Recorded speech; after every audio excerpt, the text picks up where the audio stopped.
Hello and welcome to No First Physics, where we come straight to the point. In this video, we are going to introduce a very important concept in electrostatics, the electric flux. Now, to make this idea clear, I have structured this video into three parts. First, we will build the foundation by understanding the concept of area vector, something that is absolutely essential before we talk about flux. Then, we will move on to what is electric flux and what does it actually mean and how to interpret it physically. And finally, we will apply this understanding to open surfaces, which is where many students tend to get confused. And in the next video, we'll take this a step further by exploring electric flux for closed surfaces, a key step towards Gauss's law. So let's get started and build a clear understanding of electric flux. With this, we are starting a very interesting and a very important topic, electric flux, and this will help us create a background for understanding Gauss's theorem. To understand electric flux, first we need to talk about a concept of area vector. So in case of a rectangular shape, if you are asked the area, and if the sides are length L into and B, then we know that area is given by length into breadth, meter square is the SI unit. But when we discuss electric flux in electricity, area is treated as a vector. So what is the vector and what is the direction? Because when we introduce it as a vector, obviously it would mean it would have a direction. So let us say we have an XYZ plane. Let's say this is Y axis, this is the X axis and Z axis. And let's say we have an area over here. And the sides are L into B. So this is the area we're talking of. Now in this case, the area vector magnitude would be given by L into B, obviously. And the direction is the direction perpendicular to the area. So if I imagine a vector in this direction, this is the direction of the unit vector. The dimension, the magnitude of the area remains the same, L into B, but the direction is the direction perpendicular to the area. So this arrow that I have shown is perpendicular to the area, so this will be the direction of this area vector. Of course, you could also take the direction downwards, because that will also be perpendicular to the area. So you could take either of them. And therefore, area vector I can write as L into B, that's the magnitude. As far as direction is concerned, this is along the positive direction of the y-axis. So I could take it as J cap, or I could write it as LB into minus J cap. Both are accepted, so whichever direction we can choose. Generally, we would later on see that the direction that we choose is in the direction of the electric field. But for the time being, we can consider that both directions are equally accepted. So both these are acceptable. So this is the concept of area vector. Let us take one more example. Let's again take X, Y, Z axis. Let's say we take the X, Y, Z axis, something like this. So let's say this is the x-axis, this is, let's say, the y-axis, and this is the z-axis, and I take a circular area over here. So this is the area that we are referring to.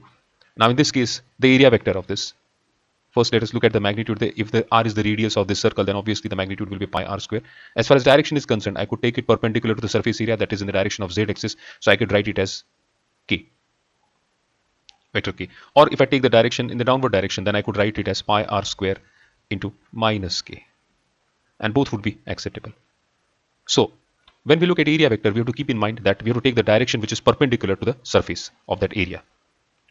Now the areas that we took over here, of course, were two dimensionals, and such areas are known as 2D surfaces, or we call them open surfaces.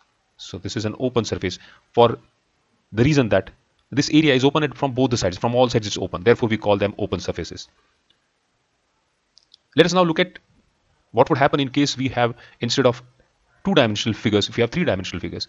So let us take the example of a cube. For example, I could take a cube like this, and let's say the sides are all A. It has not come out so well, but I hope you get it. This is the cube, and let's say it has all sides A. Now if you look at the area vector, where will we take the area vector? If I look at the top surface, the area vector will point in the upward direction. Now since it's a closed surface, I don't take the vector which is downwards. So for three dimensionals, we always take the outward normal as the direction of the area vector, the outward normal. So for this surface, the area vector is this vector. For this surface, the area vector is outward normal. For this surface which is facing us, this is the direction of the outward normal. And similarly for this surface, it would be in this direction. So that's the difference. In case of closed surfaces, this is a closed surface or a 3D surface, we take the area vector as the outward normal. Let us take some other examples of closed surfaces. Let us take the example of a cylinder. Now this cylinder has got three surfaces. The top surface area vector will point outwards.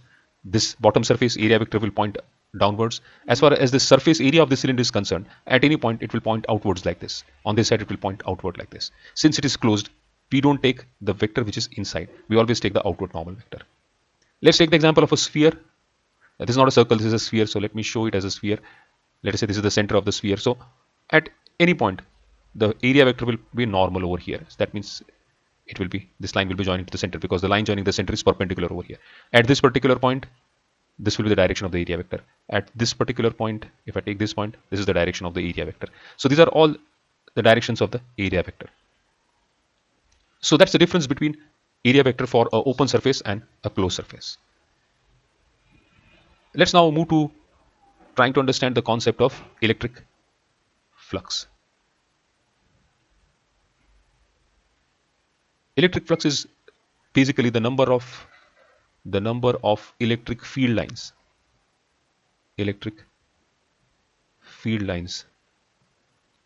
passing perpendicular to a plane surface. Right, so it is the number of electric field lines passing perpendicular to a plane surface. The importance is of the word perpendicular.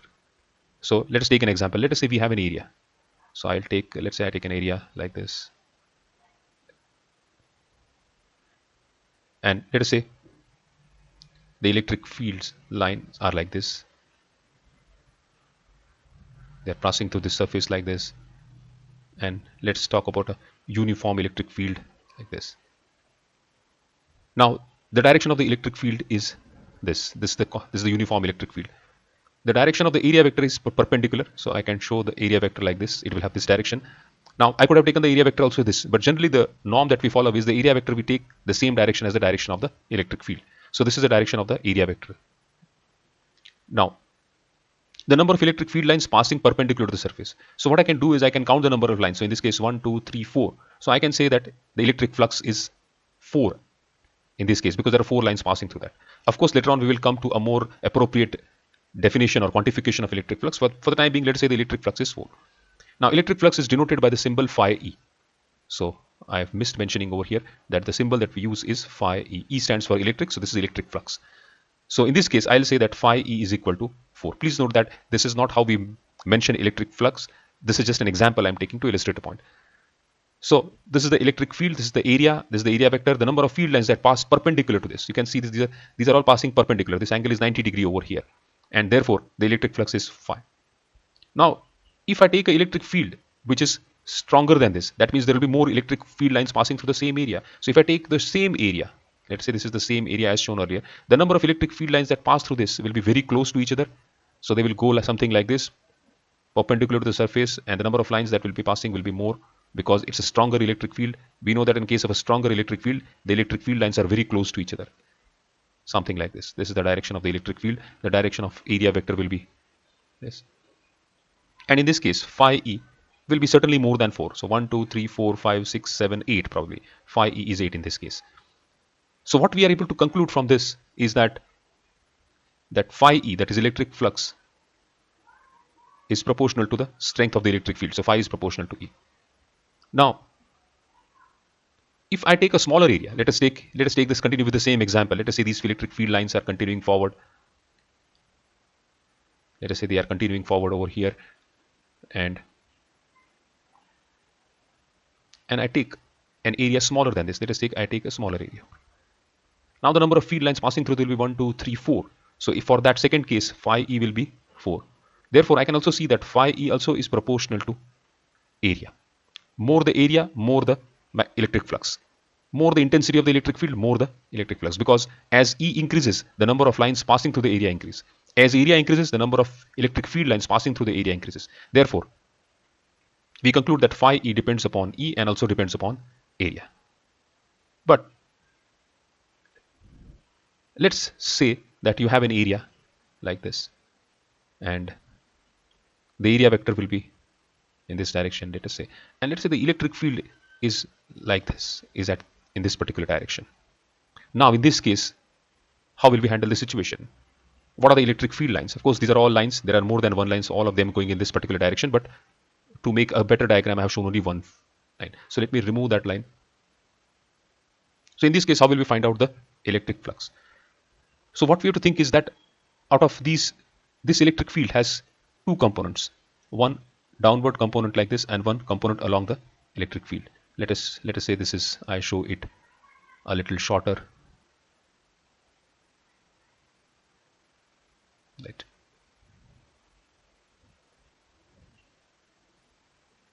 So these are the two components of the electric, these are the components of the electric field, right, like this. Or let me show a better diagram. Let me again draw this. Let us say this is the field, and let me show the area vector.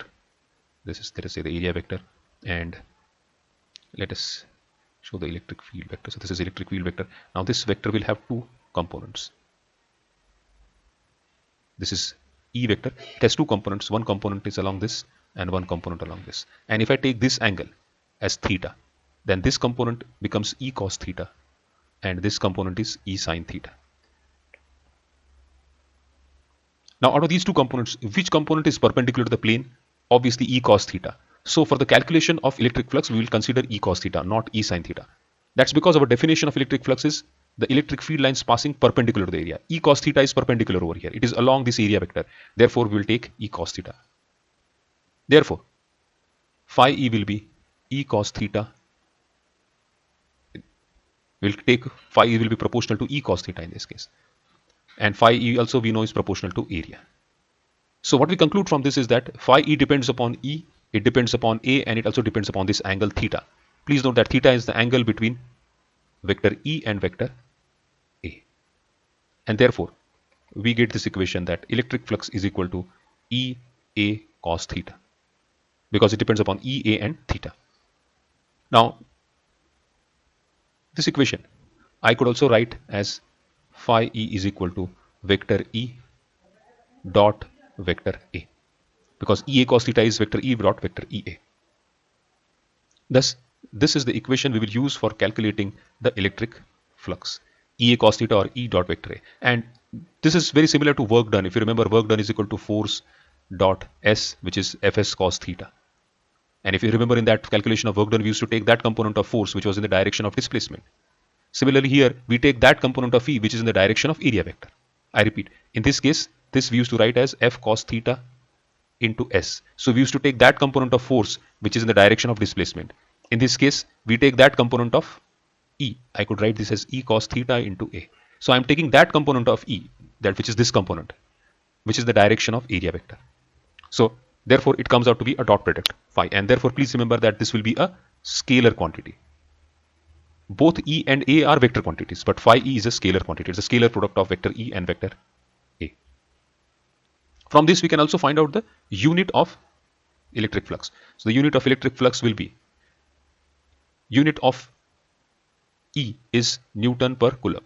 If you remember, E is defined as F by Q, force per unit charge, force Newton and charge Coulomb, Newton Coulomb, into area. Area unit is meter square. So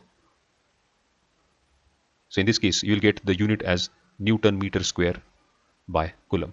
That would be the unit of Coulomb. Right. So we now have an idea about what electric flux is. Electric flux is given as a dot product of E into A. Let us take quickly a couple of examples. Let us say we have an area like this. The area is it's a square, so sides are A, and let us say this is the electric field, direction of electric field. So what is the phi in this case? So phi E will be given by E A cos theta. So this will be E, area is A square, theta in this case will be E, as you can see, is along the direction of the area vector. Area vector is perpendicular, so both of them are along the same direction. So theta is 0, so cos 0, and therefore this will become equal to E A square. If I have the area in the plane of the screen like this, and the electric field is in this direction, let us say this direction. So E, this is electric field, this is the area. Now we can see over here the area vector will be perpendicular to the screen of the computer, so it is coming out towards me. So it is coming out towards me. So in that case, theta will be equal to 90 degree. And therefore, phi E will be equal to E A cos 90 degree. Cos 90 is 0, so phi E is 0. And we can understand this because these electric field lines, they are not cutting this, like they're not passing through the area, they're just touching the surface and going through them. Therefore electric flux is 0, whereas in this case all the lines are passing through the area. So please remember the meaning of a flux. The lines have to pass through this area. If they, in this case, they are not passing through the area, they are passing in this particular direction along the surface. Therefore electric flux is 0. So this is a brief introduction to electric flux. We understood the concept of area vector and understood what is electric flux, and we discussed only for open surfaces. We took example of open surfaces. In the next video, we will look at electric flux for closed surfaces. That means we'll take objects like a cube or a cylinder and learn how to find out electric flux for closed surfaces, and that will help us move towards the concept of Gauss's theorem. Thank you. So today we got a very good understanding of what electric flux is all about. In the next video we will explore electric flux for closed surfaces, and that will lead us directly into one of the most powerful laws in electrostatics, that is the Gauss's law. In the meantime, if you like this video and if it helped you, please subscribe to my channel and keep questioning and keep exploring physics, and I will see you in the next video on electric flux for closed surfaces. Thank you.